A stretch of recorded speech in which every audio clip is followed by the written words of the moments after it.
Assalamualaikum warahmatullahi wabarakatuh. Perkenalkan sebelumnya nama saya Evan Faiz Danendra dari Teknik Geologi 2018 dan hari ini saya akan menjelaskan secara singkat terkait eksplorasi panas bumi, baik dari jenis sistem panas bumi, pemanfaatannya, hingga manifestasi dari panas bumi itu sendiri.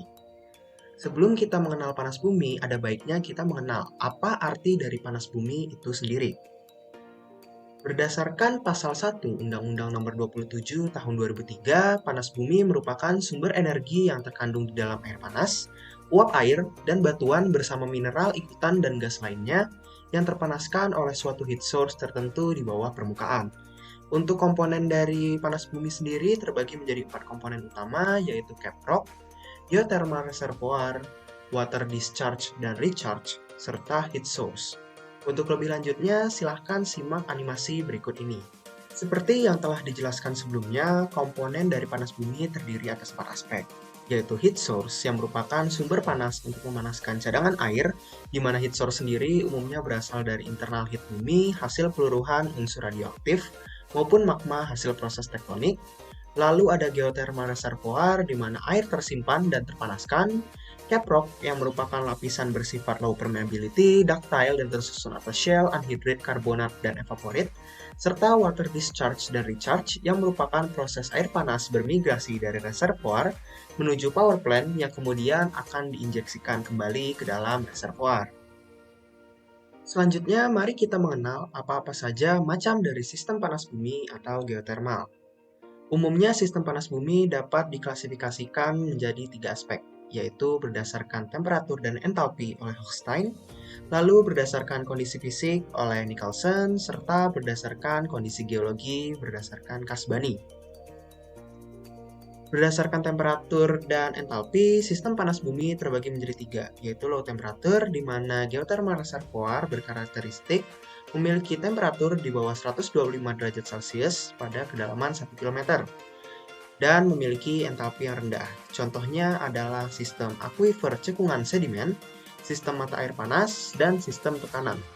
Yang kedua adalah medium temperature, di mana karakteristik dari geothermal reservoir adalah bertemperatur 125 hingga 225 derajat Celcius pada kedalaman 1 km.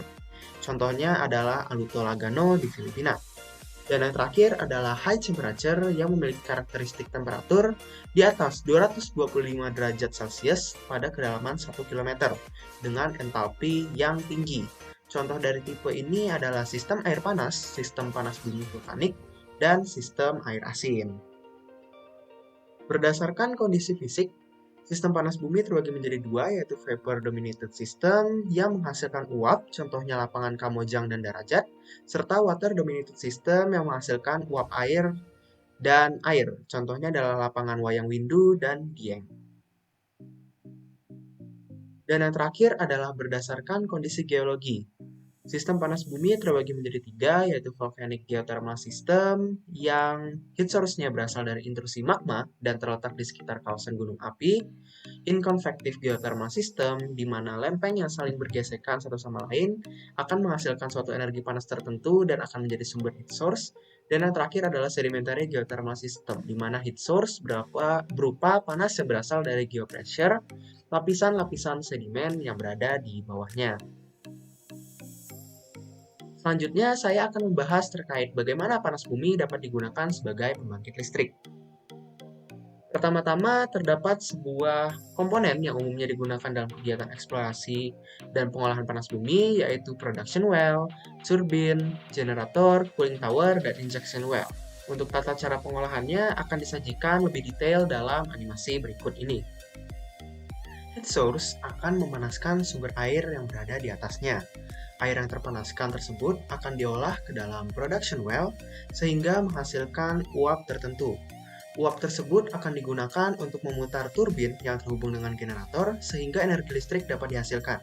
Air panas yang telah digunakan akan melalui proses pendinginan pada cooling tower dan akan diinjeksikan kembali ke dalam reservoir.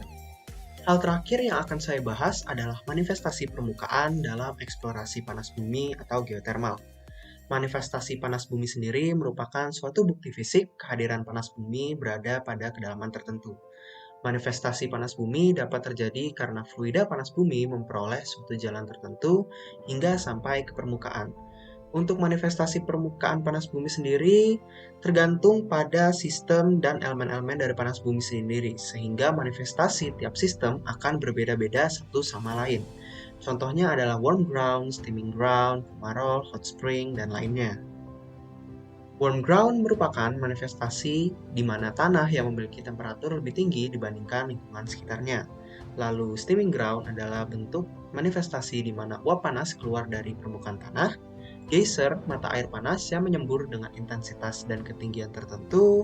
Fumarole, yaitu adanya lubang yang mengeluarkan dry stream dan wet stream. Silika sinter, adanya endapan silika perak yang mengindikasikan sistem panas bumi didominasi oleh air. Lalu ada hot spring, yaitu manifestasi yang terbentuk karena adanya aliran panas di bawah suatu mata air, dan hot lake, yang ada aliran panas di bawah suatu cekungan air atau danau. Mud pools, yaitu kubangan lumpur panas yang kaya akan gas karbon dioksida, serta alterasi batuan atau mineral, di mana suatu fluida panas bumi atau air meteorik mengalami kontak dengan batuan atau mineral tertentu. Sekian pemaparan video singkat terkait eksplorasi panas bumi dari saya. Kurang lebihnya mohon maaf. Saya Evan Faiz Danendra pamit undur diri. Assalamualaikum warahmatullahi wabarakatuh. Dan terima kasih.